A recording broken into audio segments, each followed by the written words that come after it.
अस्सलामुअलैकुम everyone, I hope आप सब ठीक ठाक होंगे। अल्हम्दुलिल्लाह से जी मैं भी बिल्कुल ठीक हूँ। और आज का जो व्लॉग मैंने स्टार्ट किया है ना, वो मैंने काम से स्टार्ट किया है। वैसे तो मेरे जितने भी व्लॉग्स हैं ना, वो मॉर्निंग ब्रेकफास्ट से स्टार्ट होते हैं। आज मैंने थोड़ा सा डिफरेंट कर लिया और आज मैंने सोचा कि मैं आज काम कर रही हूँ, तो आज मैं इस व्लॉग को शूट कर लेती हूँ काम के रिलेटेड से, क्योंकि आज मैं घर की करूँगी पूरी डीप क्लीनिंग करूँगी। क्योंकि रमज़ान के आने से कुछ ही दिन पहले ना मैं घर की पूरी डीप क्लीनिंग कर लेती होती हूँ, क्योंकि रमज़ान में ना ये डीप क्लीनिंग करने का बिल्कुल भी टाइम नहीं मिलता। मैं इसलिए ना हर दफ़ा जब रमज़ान आने में कुछ ही दिन रह जाते हैं ना, तो मैं पूरे घर की डीप क्लीनिंग कर लेती हूँ। रमज़ान में ये होगा कि नॉर्मल जितनी भी सफाइयाँ वगैरह होंगी वो तो होंगी, लेकिन जो डीप क्लीनिंग होगी ना फिर वो नहीं हो पाती है। तो इस वजह से, क्योंकि हर इंसान रमज़ान में बहुत ज़्यादा बिज़ी हो जाता है, नॉर्मल लाइफ में इतना बिज़ी नहीं होता जितना वो रमज़ान में बिज़ी हो जाता है। इबादतें करता है और इफ़्तार बनानी होती है, और इफ़्तार के बाद जो किचन में खिलारे मचते हैं उनको समेटना होता है, फिर रात को तरावी नमाज पढ़नी होती है, तो बहुत ज़्यादा ना इंसान बिज़ी हो जाता है। तो इस वजह से ना जितने भी मुश्किल काम होते हैं ना, वो रमज़ान के आने से पहले पहले ही मैं करना प्रेफर करती हूँ। तो इस वजह से फिर मैंने स्टार्ट कर लेती होती हूँ काम। तो अब जी मैंने अपने रूम की डीप क्लीनिंग कर ली है, अब मैं मम्मा के रूम की करूँगी, फिर उसके बाद जी पूरे घर की करूँगी। बस आप देखते जाएँ जो जो मैं दिखा रही हूँ आपको। जैसे घर में मेहमान आते हैं तो हम अपने घर को पूरा डिकोर करते हैं, सजाते हैं, वैसे ही ना रमज़ान भी हमारे मेहमान हैं, तो उनके आने से पहले पहले ना घर को ना यानी बिल्कुल साफ़ करना होता है। तो बस इस वजह से मैंने अब अपने रूम की यानी डीप क्लीनिंग स्टार्ट की हुई है, अब वो करूँगी। और जो आज का व्लॉग है ना, वो डे टू नाइट पे ही है, क्योंकि आज मैंने डीप क्लीनिंग करनी थी तो मैंने सोचा कि चले मैं ना शूट कर लेती हूँ। और मेरे रूम में जो बर्तनों वाली अलमीरा है ना, उनके डोर ख़राब हुए पड़े हैं, वो मूव नहीं करते और मुझे इतनी मुश्किल होती है बर्तन निकालते हुए। तो आज वो डोर भी ठीक हो रहे हैं, क्योंकि वो बीच में ना स्टक हो जाते हैं, मूव नहीं कर पा रहे थे। तो बस वो ठीक करवा रही हूँ आज। मैंने कहा कि रमज़ान से पहले वो भी काम ठीक हो जाए।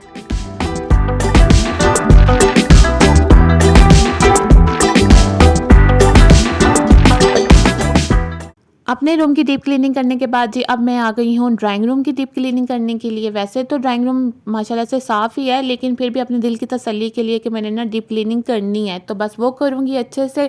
और जी यहाँ पर ही इफ़्तार और सहरी वगैरह करनी है, तो इस वजह से तो इसकी तो डीप क्लीनिंग करनी बनती है। और यहाँ पर जी बस मेरा एक काम रह गया ड्राइंग रूम का, वो ये कि मैंने सोफ़ा कवर्स के ना अभी मैंने कवर प्रेस करने हैं, फिर इन पर डालूँगी। अगर नहीं डालूँगी ना तो सोफ़ा कवर की जो कोशिश है ना वो ख़राब हो जाती है। बस मेरा अब ये काम रह गया ड्राइंग रूम का। माशाल्लाह से मैंने अब ड्राइंग रूम का सारा काम कंप्लीट कर लिया है।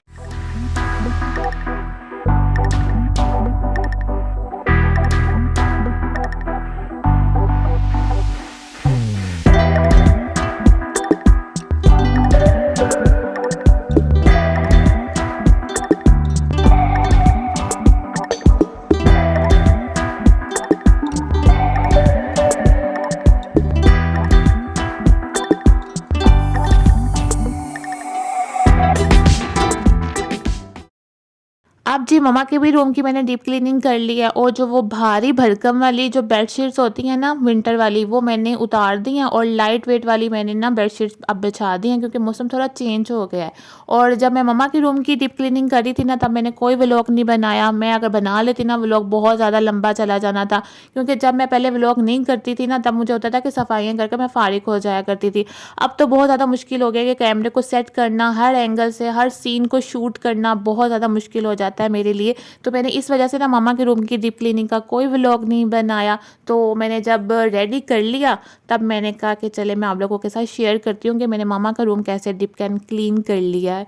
तो बस जी अब मेरे सारे काम हो चुके हुए हैं, अब मैं फ्री हो गई हूँ।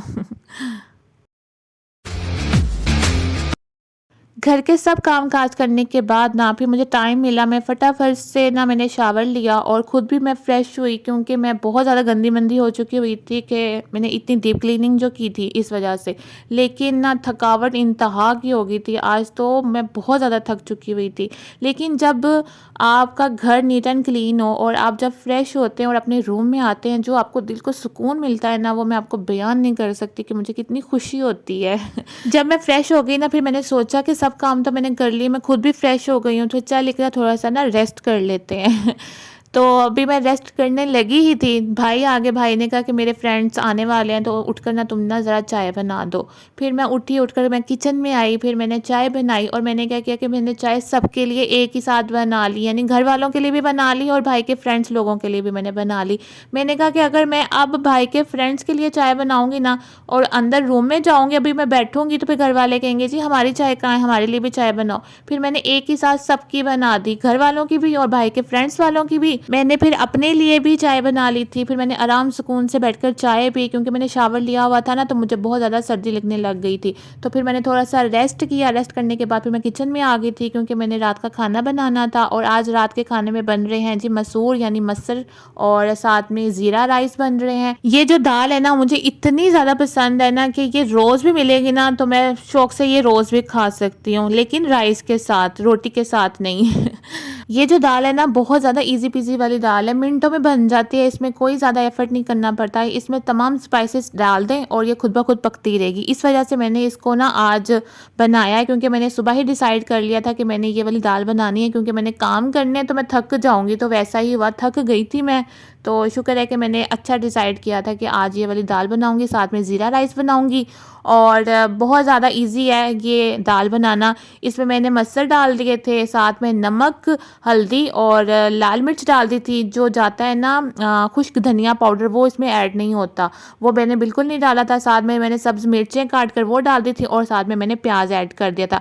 कुछ लोग हैं प्याज नहीं डालते, लेकिन हम लोग प्याज ऐड करते हैं। प्याज ऐड करने से ना इस दाल का जो फ्लेवर है ना वो बहुत अच्छा हो जाता है और बहुत मज़े की ये दाल बनती है। और मैं कहती हूँ कि ये मेरी बहुत ज़्यादा फेवरेट दाल है। साथ में मैंने लहसुन भी रखा हुआ है, इसका मैं लगाऊंगी लहसुन का तड़का। और साथ में हरी मिर्चें मैंने रखी हुई हैं, वो मैं दम के टाइम ना वो मैं हरी मिर्चें ऐड कर दूंगी, क्योंकि हर खाने में ना मुझे हरी मिर्च चाहिए ही चाहिए, क्योंकि हरी मिर्चें मुझे बहुत ज़्यादा पसंद है। और जिस खाने में हरी मिर्चें नहीं ना डली होती, मेरा दिल नहीं करता कि मैं फिर वो खाना खाऊं, क्योंकि मुझे हरी मिर्चें चाहिए होती हैं हर खाने में। कम से कम मुझे तो 2 से 3 हरी मिर्चें चाहिए ही होती हैं।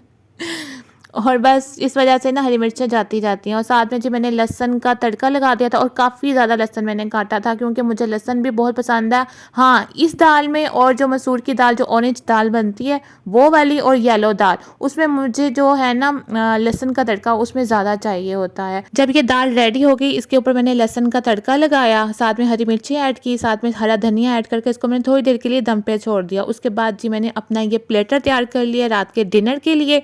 और साथ में मैंने सलाद ले लिया था, और 10 टेबलस्पून मैंने राइस लिए थे, क्योंकि राइस का पानी मैंने नहीं निकाला था, मैंने यानी जो इसका पिच होता है ना वो नहीं मैंने निकाला था। तो इस वजह से राइस फिर मैंने कम ले लिए थे, क्योंकि राइस जो होते हैं ना वो वेट को बढ़ाते हैं। तो इस वजह से 10 टेबलस्पून मैंने राइस ले लिए थे, और दाल जितनी मर्ज़ी आप ले सकते हैं, आप कोई इशू नहीं है इसमें।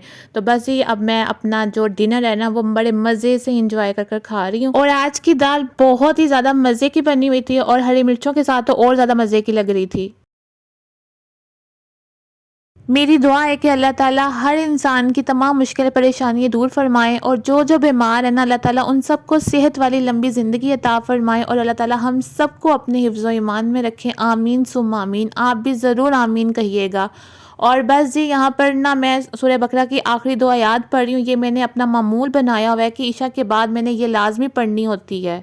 सूरह बकरा की आखिरी 2 आयत ईशा की नमाज के बाद इसलिए पढ़ी जाती है क्योंकि ये जिन्नात वगैरह के असरात से, हर किस्म की बलाओं से, हर किस्म के शैतान और शैतानी फितनों से, जादुओं से बचा के रखती है। तो मैं ये लाजमी ईशा की नमाज के बाद पढ़ती हूँ, और आप लोगों से भी रिक्वेस्ट है कि आप लोग भी ज़रूर पढ़ा करें। हर किस्म की नज़र बद से भी ये बचाती है, और इसको पढ़ लेने से ना आप जो भी दुआ अल्लाह ताला से मांगेंगे ना अल्लाह ताला आपको ज़रूर अता फरमाएंगे। और मुझे ना इस कदर ये ज़ुबानी याद हो गई है ना। बस ये आज का व्लॉग यहीं तक का था, क्योंकि आज मैं बहुत ज़्यादा थकी हुई हूँ और मुझे नींद भी बहुत आ रही है, टाइम भी बहुत ज़्यादा हो चुका हुआ है। तो इस वीडियो को मैंने एंड भी करना था, तो फिर मैं उठी हूँ और उठ कर आई हूँ, और आकर मैंने सोचा कि चलें इस व्लॉग का एंड तो करूँ मैं।